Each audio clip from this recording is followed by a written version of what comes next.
Hello and welcome to today's video. In today's video, I'm going to share with you the honest truth about property gurus. I'm going to share with you the 10 things property gurus don't want you to know about buying rental property. The 10 things they never ever want you to know to buy properties. You see, property gurus, I like property gurus. I think they are there to inspire us to start and scale our property investment journey. But here's the thing, most of them just sell you the dream. They just show you the most easiest things about properties. They never tell you the truth about it because they want to lure you into their courses. They have this free course. After that free course, you got an amazing, expensive course, and then they ask you to join their millionaires mastermind groups. There's nothing wrong with that, by the way. But if you haven't got a property, why would you want to join a millionaire mastermind group? Maybe you want to get one property first before you start thinking about joining a millionaire group. So they sell you all these dreams, and then you start investing and you realize, holy S, it is not exactly what they've told me when I started investing. So basically, it could be a very disappointing thing to do, especially if you've invested 10 to 15,000 pounds in your training and expecting things are going to be easy as they've told you. In real life isn't the case. So in this video, I'm going to share with you the 10 things property gurus don't want you to know about buying a rental property. So if you want to learn about these 10 things to ensure that nobody lures you into going into property, so you know exactly what you're getting into, because the people I work with, I tell them property is a business, okay? I need to tell you what it is. If you're ready to set sail, I'm with you. If you're not ready, maybe it's not for you. Because sometimes some people approach me that they are very, very disappointed about what they've heard about property, and they realize really that wasn't the case. So in this video, I'm really gonna share that with you. So at least then you're going out there prepared to conquer the property walls. You've got the ammunition, you've got the weapons to actually go and smash it. That's exactly what I'm going to share with you today, okay? Let's get to it. But before we get there, if you like this video or any of my videos, hit that like button below, subscribe to my channel for more amazing videos. And if you only bumped into this video right now and you've never heard about it, my name is Rahim. Please hit that subscribe button. You will learn a lot about property investment because I share the truth about investing in properties, and I tell you what to expect so that you can prepare to invest in the property industry. So let's get going. The number one thing that they don't want you to know is hidden expenses. When you buy a property, you may not be able to know all the expenses. They are often unseen costs like maintenance, repairs, property management fees that can eat into your rental income. So in order for you to literally master that, you need to kind of overestimate your expenses slightly so that you know then what you need to expect, because they don't tell you about all these expenses. They don't tell you about the unforeseen maintenance. Maybe something's gonna wrong with your property, or maybe the ceiling is gonna fall down, stuff like that. They don't tell you about it. They only tell you about the nice, amazing things about it. Okay, maintenance, repairs, all that you need to factor. And again, management fees. I see property gurus estimating management fees to be 5%. Absolute BS. You're talking about 12% plus when it comes to management fees, okay? So, and that sort of course can eat into your profit. But when they sharing you the examples, they show you nice, amazing example where you're making lots of money. That's not the truth. Second is vacancy risk. They don't share with you that the property may be vacant, especially if they're not using specific golden rules, okay? So they only tell you about how amazing properties could be.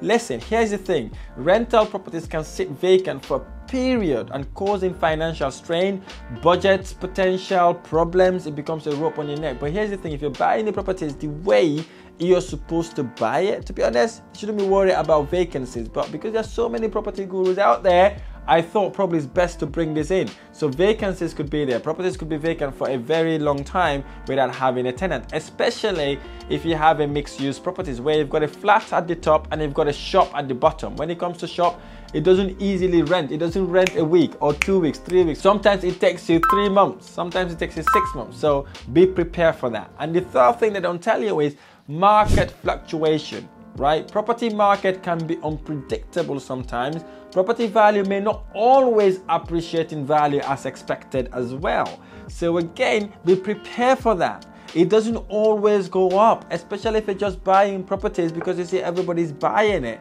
So sometimes it doesn't, okay? So know that it fluctuates and you're taking a calculated risk, hopefully, if you know what you're doing, understanding that the property may fluctuate in value. And the fourth thing they don't really want you to know about is the financing challenges. Securing mortgage for an investment property can be difficult sometimes and costly than a primary residence, because basically, you know, like you need to buy the right property, right location, and understand the property in order for the bank to lend you money on it. So sometimes they don't tell you what sort of properties you shouldn't be looking at.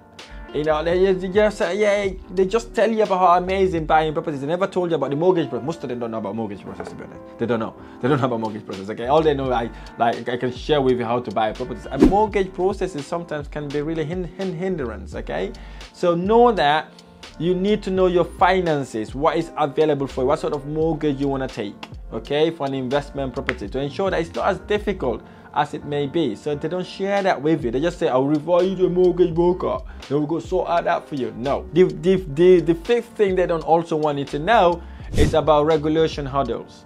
You know, property investment comes with legal and regulation and tax implication as well that can be complex and could also change a deal. It could absolutely change a deal. Suppose you bought a property only because you want to convert it into a HMO property for it to work for you.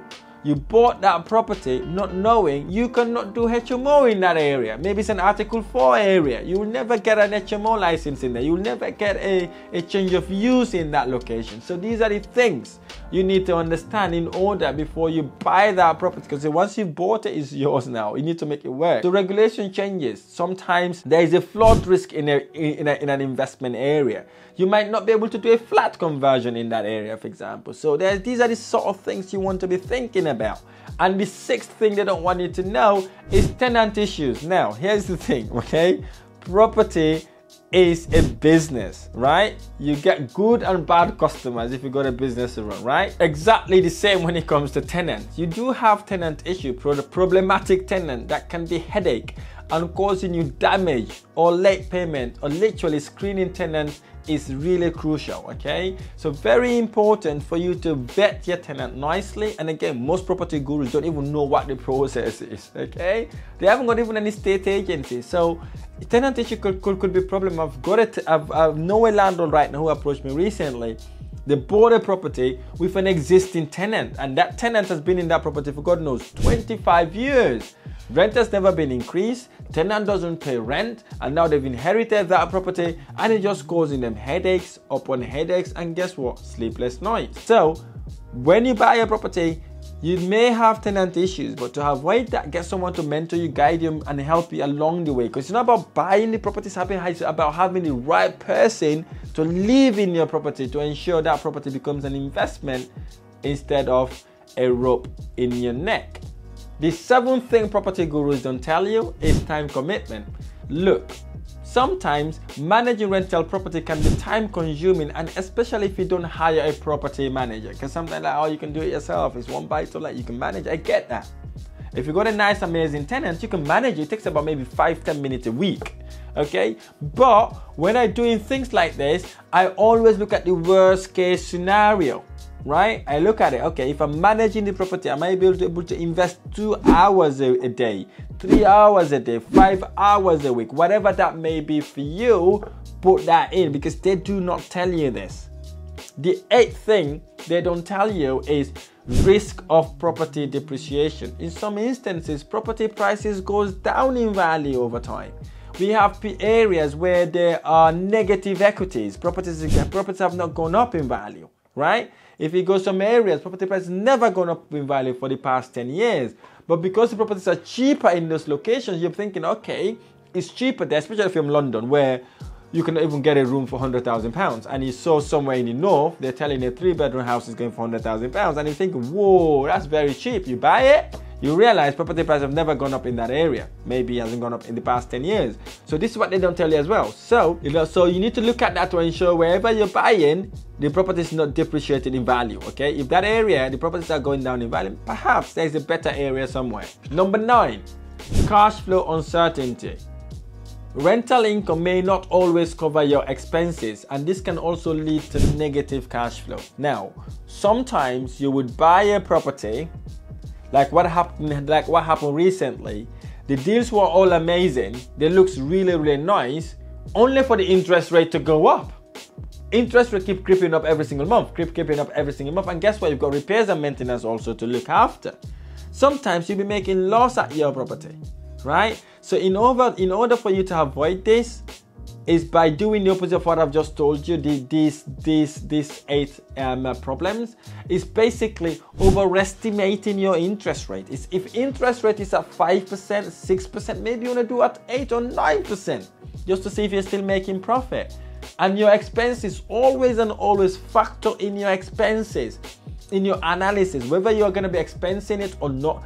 Factor that in, because end of the day, it's a business. It needs to look after itself. Okay, and what I tend to do actually, I overestimate my expenses. Number 10, exit strategy, right? So sometimes it's challenging even to sell or rent a property, okay? Especially if you buy a dead property, a dog property, I call it, right? It's complicated, and like sometimes you cannot even sell it, right? Even if you want to sell it for free, people don't want it. So you need to know that as well. Sometimes, especially if you're just starting out, you need to kind of understand that when you buy a property, it's yours now, it's yours forever.